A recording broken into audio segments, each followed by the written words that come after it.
is back. He has arisen with big guests and a big home improvement reunion. Hey, buddy! That guy's a tool. Shifting Gears, season premiere Wednesday on ABC. Good morning, Augusta. Weather headlines on News Channel 6, brought to you by Southpaw Roofing. Right now on News Channel 6, it's into the future, up in the air for several Augusta parks. What information city leaders got from a survey about park usage? And your news at 6 starts now. Live from Television Park, this is WJBF News Channel 6 at 6.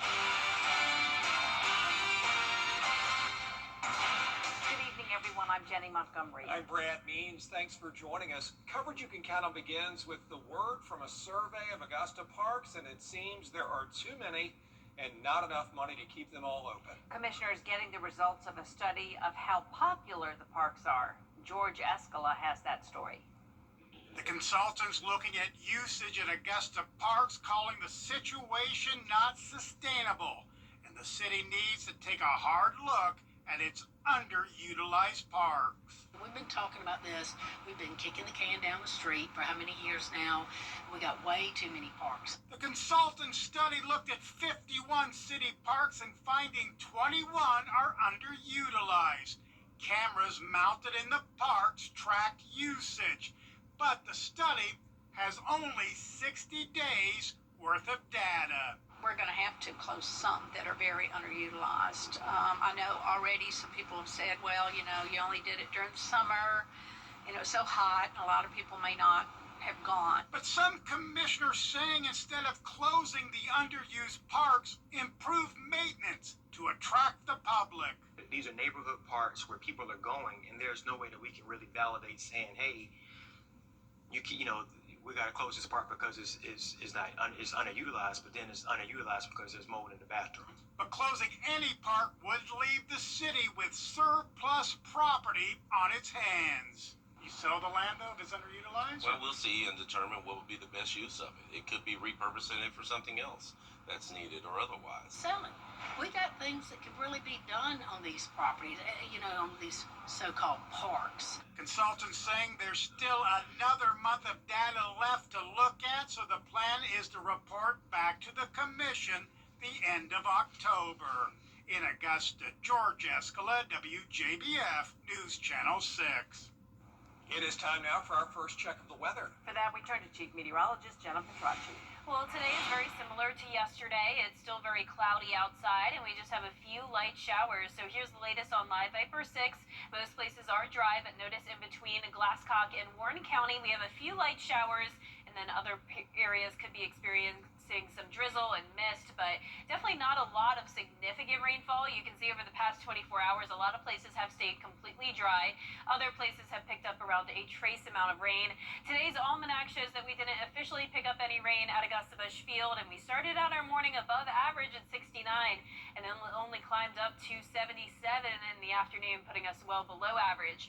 Right now on our Terry Lambert Hyundai Skyview cam, we're finally seeing just a little bit of a sign of some clearing here out in the distance, but definitely still mostly cloudy with temperatures in the mid to upper 70s, 73 in Thompson, 75 in Allendale, Sylvania, you're at 76. Same thing here in Augusta, 75 in Edgefield, and 77 in Saluda. Now the dew points are pretty high again, but we definitely have a little bit of drier air starting to move in. A dew point of 62 in Saluda, 63 in Edgefield. The winds are breezy coming out of the northeast, 10 miles per hour sustained for the most part, and those gusts are occasionally up to around 20 miles per hour. Right now up to 21 in Aiken, 20 in Sylvania. Now for the rest of your Tuesday evening, we will stay mostly cloudy with temperatures getting down to the 70-degree mark by 9 p.m.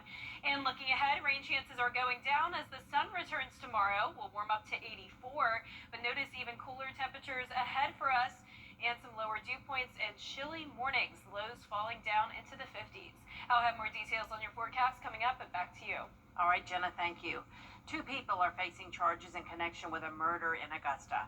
29-year-old Fabian Lee has been charged with murder, and 30-year-old Taisha Manning is charged with tampering with evidence. The charges stem from an investigation into the shooting death of Carl Dednam on Windsor Spring Road back in July. Both are being held in Webster Detention Center. Well, downtown Aiken could be getting a major makeover as developers are unveiling early plans for Hotel Aiken and nearby properties. These plans call for an addition to the hotel with a ballroom and 3 new floors of rooms. A glass connector would link it to the original building. A courtyard and a rooftop bar are included. New retail spaces and luxury apartments on B Lane would be part of a pedestrian corridor there. Pulling in a lot of the previous hotel and what that looked like from what we've been able to gather in images, making sure that the new hotel itself not only resembles that and preserves the history that was there, but also we're adding some modern touches to it. Developers say public input will help shape the final design as those plans move forward. Some people in Burnettown and Gloverville are speaking up after making big accusations against a local homeless ministry. As we reported, community members are raising questions about the Walking Tall homeless ministry in Gloverville. The charity is facing a slew of accusations after a concerned citizens meeting over the weekend. The accusations include misappropriating funds and moving homeless people into Aiken County from different parts of the country. The organization's director defended the ministry, claiming all accusations are false. Others don't see it that way. We're seeing a steady incline in the homeless, and we don't see where they're helping the community at all. In fact, it's making it worse because crime's going up, and we see a lot more homeless. So if you're supposed to be helping the homeless, how are you doing that? Some community members are now calling for law enforcement to take action, proposing the idea of a curfew in the future. A town hall meeting at Aiken Tech is set for next Monday, October 6th. Well, here we are, just 3 months left until lawmakers go back to work in Atlanta, and one Augusta Group aims to help the homeless on a monthly basis. It's Project Refresh. They offer free showers, hygiene products, food, and health screenings. Today, it was another successful event. The city steps in by offering free rides to event locations at May Park from different centers across the area. It's all in an effort to help those who need it the most. And it is just a glorious celebration of just community getting together. We have all the things. We have a bus from Augusta Transit that stops at 5 stops so people can hop on that bus and come on over. We have haircuts and manicures from Empire Beauty and Augusta Tech. We have food, clothing, vendors, health screenings.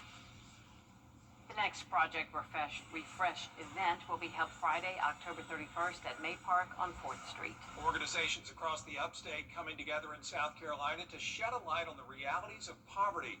Ripley Simone attended Your most watched local news is getting a big plus. WJBF 6 Plus. The CSRA's trusted news source, now on demand. WJBF 6 Plus is ready when you are. Download it free today on your favorite streaming device. In this rap battle, we have the biggest. Got back with us now, enjoying these 70s while they last. Yeah, it's feeling great out there. It is very cloudy though, and luckily for us, the sun will return tomorrow with a brief warm-up before we cool down again with some very chilly nights and mornings in store. And we could possibly see some rain this weekend. We'll have all the details when we return.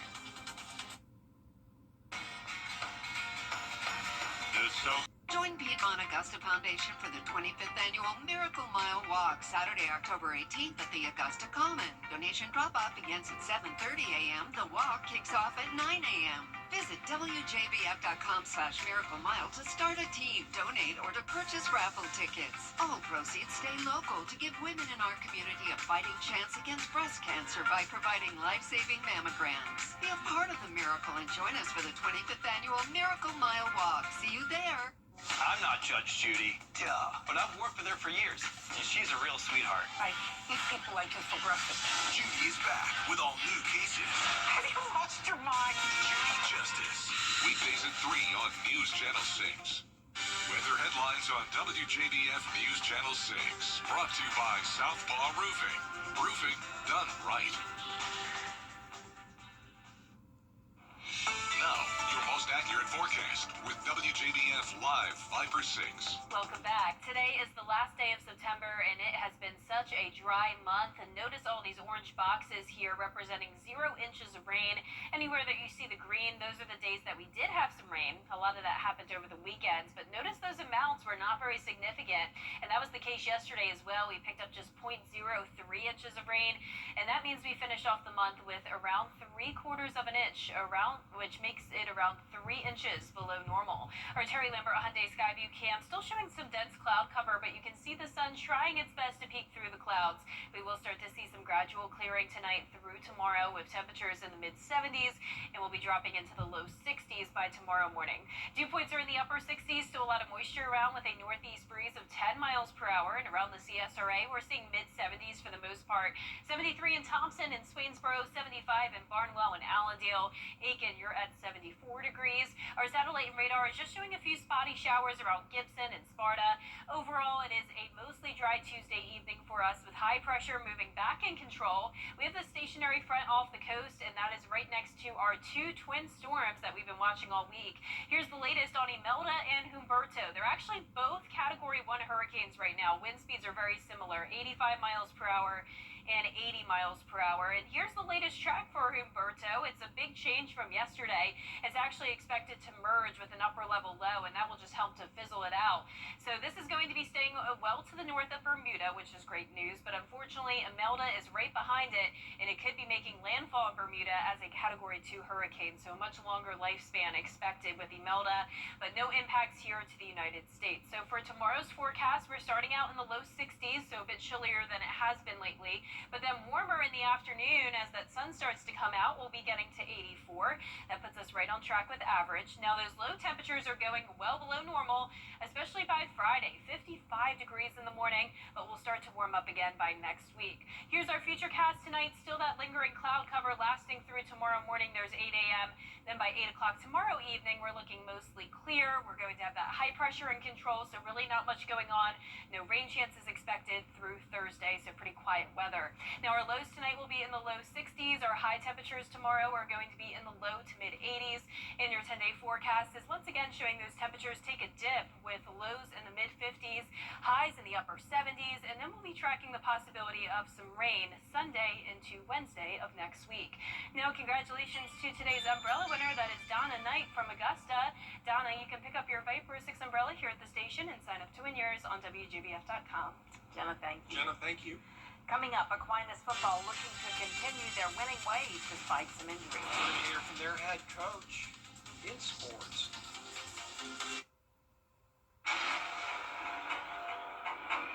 Are you feeling the pains of a bad 18-wheeler wreck?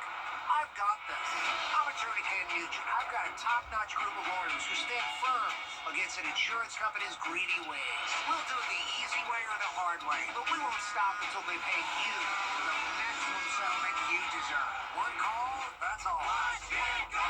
CallKen.com. Bye-bye now. That's right. Run to mommy. As the weather turns to fall, turn to Riverside Heating and Air Conditioning to be sure your unit is as ready as you are. We service all brands of equipment and are proud to be an elite 10-star dealer. At Riverside Heating and Air Conditioning, we offer free estimates and we have 60 months no-interest financing until November 29th. We even have second-look credit options for those with challenged credit. And just like Chili Willy, we have a license to chill. Stay comfortable inside with Riverside. Your hometown game of the week is Burke County at Thompson, sponsored by Lifelink of Georgia. Watch live on WJBF Friday night at 7:30 with a rebroadcast Sunday at noon. Next DT, from Dwayne and Emily to Channing and Kirsten, their dueling LA premieres. Plus, our Lionel Richie exclusive, his new career milestone. I thought it was going to be difficult. Next DT. Tonight at 7:30 on News Channel 6. The CSRA is full of amazing women. Women who inspire. Women who innovate. Women who lead. That's why News Channel 6 brings you Women to Watch. On the last Wednesday of each month, News Channel 6 recognizes local businesswomen who are making a positive impact in our community. Nominate someone today at WJBF.com. Sponsored by Goodwill. excellence. Its importance goes beyond just a single month each year. That's why News Channel 6 proudly presents Celebrating Black Excellence 365. Each month will highlight an individual or organization who inspires their community and improves the lives of people around them. If you know a deserving recipient, visit WJBF.com and fill out the nomination form. Celebrating Black Excellence 365, only on News Channel 6. The Coffee Club on News Channel 6, sponsored by Honda Cars of Aiken. Weather headlines on News Channel 6, brought to you by Southpaw Roofing. Now, WJBF sports coverage you can count on. Well, the 3A region is shaping up to be a competitive one, with West Lawrence and Westside still undefeated to start the season, but right on their tails is the Aquinas Fightin' Irish. Aquinas fell to Westside in a close 20-14, a loss a couple weeks ago, but they responded with a 51-28 win against Howard. Running back Christian Cates had 13 carries for 151 yards with a touchdown. However, going into this week against Cross Creek, they are battling some injuries, including their quarterback, Turner Stevenson, who is questionable to play. But despite starters getting banged up, they're determined to finish out the year strong. Get to this time of year, it's almost more mental reps. Try to dial it back. We can't afford the injuries like, the West Lawrence and the Harlams of the world can. We don't have those kind of rosters. So, it's almost dialing it back a little bit, trying not to be out here as long and getting our bodies ready. We definitely had some injuries, but we've learned how to, use our size and use our use our football IQ to do better than the bigger defenders. Kickoff set for 7:30 p.m. at Cross Creek High School. And it's also time now for our Football Friday Night Player of the Week. Week 7, we have 6 nominees from Thompson, Glasscock County, Hepzibah, Fox Creek, Midland Valley, and North Augusta. Now you can cast your vote once per day, and we will announce the winner on Week 8 of Football Friday Night. Well, the Clemson Tigers off to their first 1-3 start to the season since 2004, but a much-needed bye week could propel Clemson to get back on track. Now, Clemson will hit the road to take on the North Carolina Tar Heels, both teams seeking their first conference win on the season, as the Tigers dropped their home matchup against the Syracuse Orange 2 weeks ago. Now, it's the 61st overall meeting between the two teams, but also a historic head coaching matchup, with national champion Dabo Swinney going up against NFL Super Bowl champion coach Bill Belichick. They do a good job, as far as how they put it together schematically to challenge you. They know what they're doing. But, again, I think they're still kind of growing into their identity of who they're doing it with because they've had some change at quarterback. We'll kick off set for Saturday noon on ESPN. We'll see if Clemson can turn their season around a little bit. All right, thanks a lot, Gianna. We'll be right back. Patient safety is our top priority. Is safe and supported. WJBF Sports presents Game 9 Live every Friday night at 7:30. Now streaming live on WJBF 6 Plus. Download the 6 Plus app and catch Game 9 Live every Friday night at 7:30. Streaming on WJBF 6 Plus. Something about the morning, makes you feel good now. You know that I love you. Good morning, Augusta. Our 10-day forecast is showing a warmer day tomorrow with some sunshine, 84 degrees in the afternoon, then back down to the upper 70s, staying sunny and dry. Low temperatures cooling off into the mid-50s, and then by around Sunday into Wednesday of next week, we could see a few showers. After a 7-year absence, Coca-Cola says it's bringing back Diet Coke Lime. It became an instant favorite when it was first launched 21 years ago, but in 2018 it vanished from store shelves, though it was still available in some vending machines. The return of both bottles and cans to the stores begins a week from today, but it's temporary. It's only good while supplies last. Wow, I never heard of that. I don't remember it. Yeah, I don't remember it at all. Do you remember it, Brad? No, Diet Coke Lime sort of came and went. Don't remember. Don't remember. Don't recognize the packaging. All right. That's our report for now. Thanks for watching. We appreciate it. We'll see you again for News Channel 6 at 11. Have a nice evening.